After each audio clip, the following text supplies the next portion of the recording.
Principatat arbërore, gurat e themelit. Në mesjetën e hershme, mbiemri shqiptar nuk lindi thjesht si një nevojë administrative, por si një dëshmi e zotërimit të tokës dhe sovranitetit. Familjet e mëdha si Topiajt, Bajshajt dhe Muzakajt ishin bërthama e parë e shtetit arbëror, ku mbiemri përfaqësonte një territor të caktuar dhe një histori të shkruar në dokumentet më të rëndësishme të kohës. Këto dinasti krijuan skeletin e parë të ADN-s politike shqiptare, duke lidhur emrin e familjes me fatin e popullit dhe duke i dhënë Shqipërisë një profil të qartë në hartën e Ballkanit. Kastriotët, emri shobë flamur. Me ngritjen e kastriotëve dhe aranitëve, mbiemri një familje fisnike u shndërrua në identitetin e një epoke të tërë. Përmes martesave strategjike dhe aleancave të gjakut, këto familje bashkuan për herë të parë Jukun dhe Veriun në një trup të vetëm, duke krijuar një rrjet të fortë gjenetik dhe politik.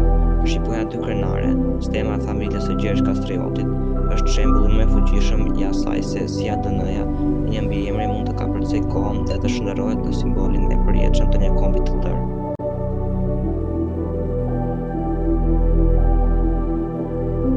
Heraldika, gjua vizuale e fisnikërisë.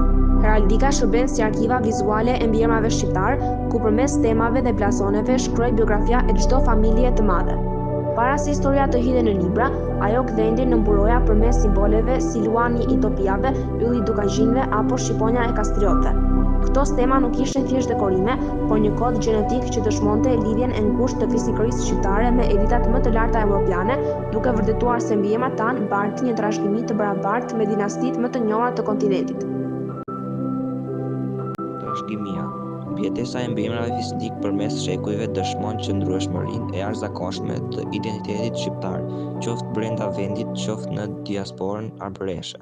Nga tegëzimet e familjes Durazzo në Itali e deri te transformimet e familjeve feudale në Shqipëri, këto mbiemra kanë shërbyer si fosile të gjalla të historisë sonë. Ato mbeten dëshmitar të një vazhdimësie të pashkëputur, duke na kujtuar se pas çdo mbiemri që mbajmë sot, fshihet një kod i lashtë lavdie, mbrojtje dhe identiteti që kanë mposhtur harresën e kohës.